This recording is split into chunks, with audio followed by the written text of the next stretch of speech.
De deur wagenwijd open en de lampen aan bij volle daglicht. Zo hoort het niet. Zo dan weer wel. De burgemeester van Riemst geeft het goede voorbeeld.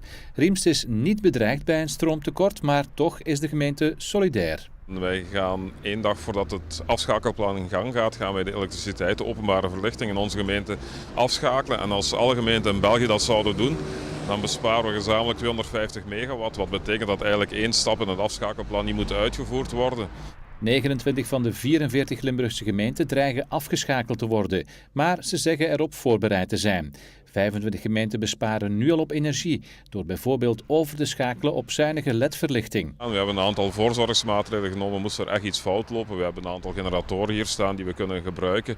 Maar wat we nu doen is vooral een soort sensibilisering. Dat de burgers, de inwoners ook gaan zeggen, we gaan uitkijken hoe we elektriciteit kunnen besparen. De Senderlo zet de thermostaat van het zwembad lager.